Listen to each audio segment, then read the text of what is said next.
saying that, hey, I heard that trying a high CBD cannabis tincture or a high CBD cannabis oil would be beneficial for your child or any child with epilepsy. Now I'll kind of go into how cannabis can help with epilepsy.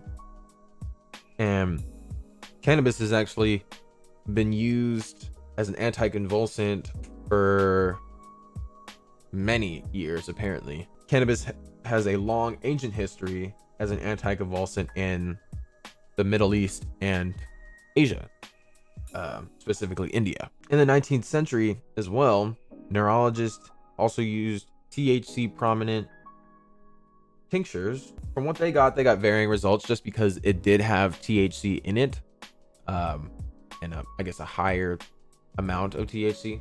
From what it looks like, even in the 1970s, it emerged again as more and more epileptic patients came in and they were using high CBD cannabis oil, and they were noticing that their seizures were becoming no more.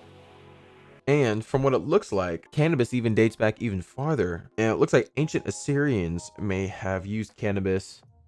They possibly called it, quote, the hand of ghost. And so cannabis would pretty much date back even farther than the ancient history of the Middle East and India. For those that don't know, India and kind of the Middle East, because that's kind of where cannabis originated, cannabis needs a lot of heat, needs a lot of warmth, and the one place there is warmth throughout the year is in the Middle East and in India. And they use a 20-to-1 olive oil base high CBD tincture, and they did it on a control group of 74 patients ranging from ages 1 to 18. And from what it looks like, they were given 1 milligram to 20 milligram doses, and obviously those would increase over time because they would build up a tolerance to it. And so from what they found is that, okay, so 89% of them reported a reduction in seizures. 18% of that 89 reported that either their seizures were completely gone or about 75%. By taking a 20-to-1 ratio CBD oil, they can find a lot of benefits from it with very little side effect. Yeah, so as you could see, they have reported pretty much only benefits from what it looks like. I mean, it's 89%, so I mean it's a B plus. Those numbers sound a lot better than the numbers for the already prescribed legal medications that they give to people with epilepsy. Now, all of those medications give you massive side effects, which you have to take more medications to counteract those side effects, which give you more side effects, and then so on. Rather than with a high CBD cannabis oil, you take it daily, you get on a regimen with it, but then you take away one of the medications. And you kind of go from like the one that you least need to, the one that's like the most needed. When these kids actually do start getting off these medications, it starts having major repercussions as well.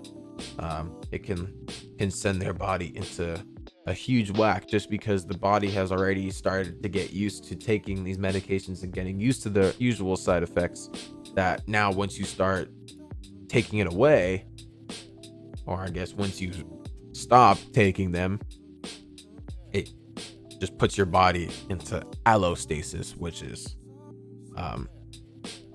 out of whack or not level. So I guess with that, I will go into Charlotte's story. So I'm not too sure what year this was, but I do have it here. Since 2014, it was first published. This scholarly article. But this scholarly article talks about Charlotte's case, and from what it looks like, this is coming from the doctor as well. But and you guys wanted to see what the article looks like. This is pretty much it. It kind of gives you a little summary here.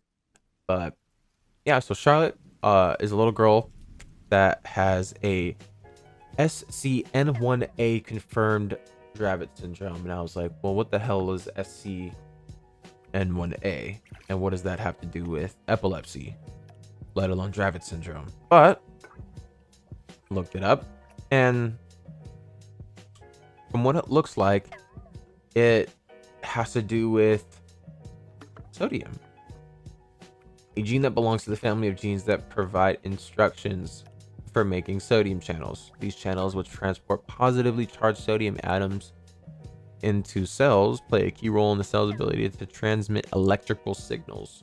Bingo. Right there. That's the biggest thing right there. So electrical signals and the brain pretty much go hand in hand. When you get electrocuted, that's why your body just like all freezes up, because you have small, tiny electrons throughout your whole body. And when electricity goes through your body, stuff happens. Same reason why you get static shock. Same reason why when you rub a balloon on your hair, it sticks to it.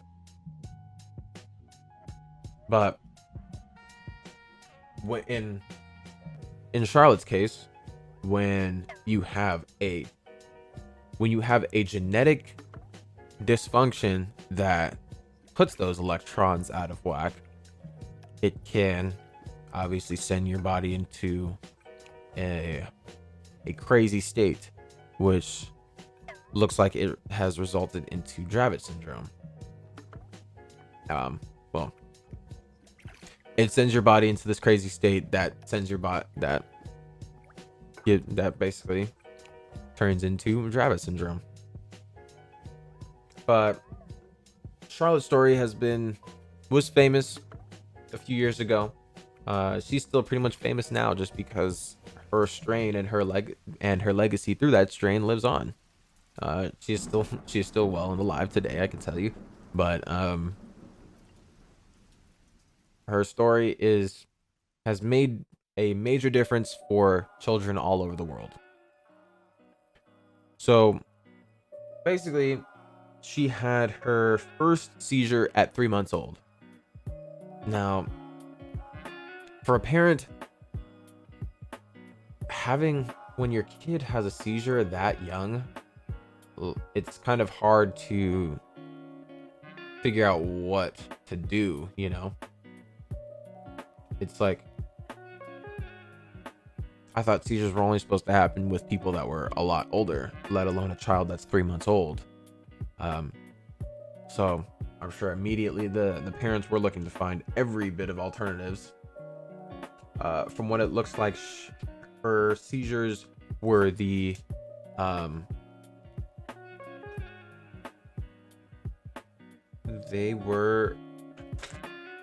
tonic-clonic seizures.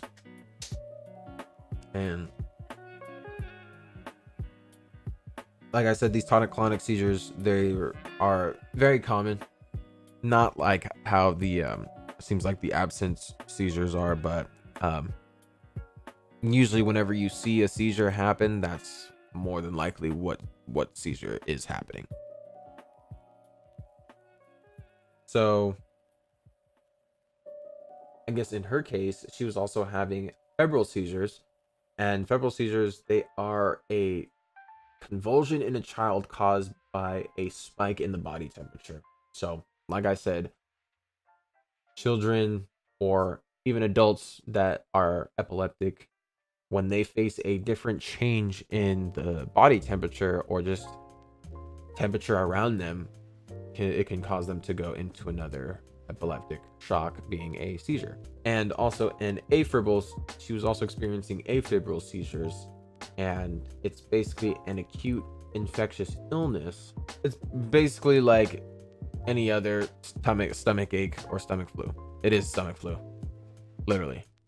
They could have said that. They could have made that way easier. But that's kind of crazy. So it's a seizure that is an acute infectious illness like the stomach flu, but without a documented fever. Now, a seizure, from what it looks like here, an afebrile seizure can be even mistaken for the stomach flu. It is crazy what our body can do, and how everything must need to work together, and how much our body needs to be put into homeostasis, put into that equal plane. And it's crazy just how much our body actually needs that. And it's kind of like how our own earth works. Once one thing goes off, then another thing goes off, and so on. But so obviously after she had that seizure, she was transmitted into from what it looks like, it was a level 4 epilepsy center, and her epileptologist confirmed her SCN1 gene mutation, and was also diagnosed at that time with Dravet Syndrome. And so, like I said before about losing the major milestones being an epileptic child, by the time she was 5, she was actually told that she pretty much had reached the end of the road. Like, this is the best that she's going to get. And this is coming from her own doctor, mind you. So, well, like I also said, with Dravet syndrome, the usual medications don't tend to work as well, So, I don't want to go into all of the medications, but there's about 1, 2, 3, 4, 5, 6, 7, 8 different kind of medications that Charlotte was taking at 5 years old, mind you. And she was reaping no benefits from it, and was still having these seizures 50 times a day. The tonic-clonic seizures. And which is crazy. Which another thing that interested me as well is that the other thing that she was doing aside from the medications was a keto diet. Now, I'm not one of those health buffs out there, so of course I had to look that up.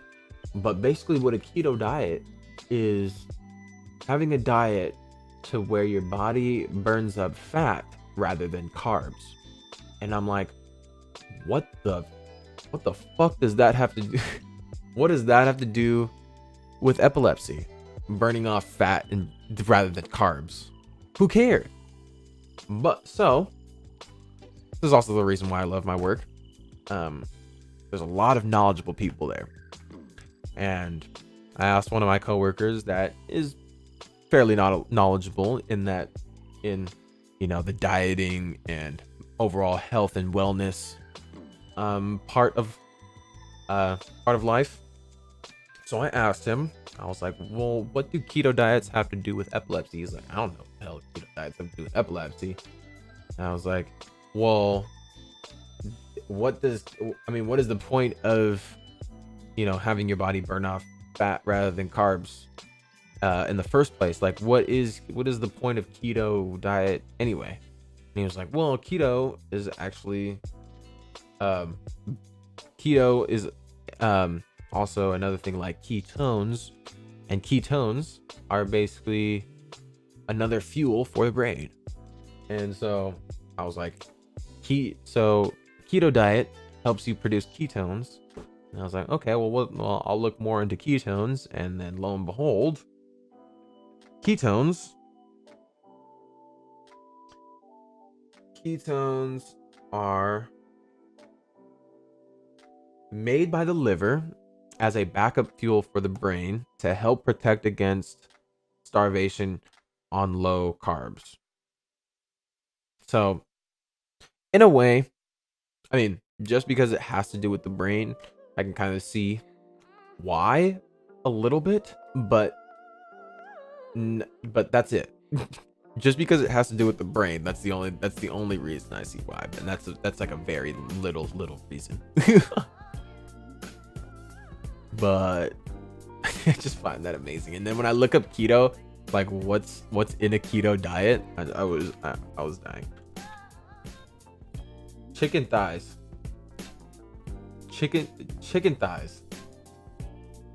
pumpkin seeds, broth, almond meal, and cauliflower. But the chicken thighs, yo.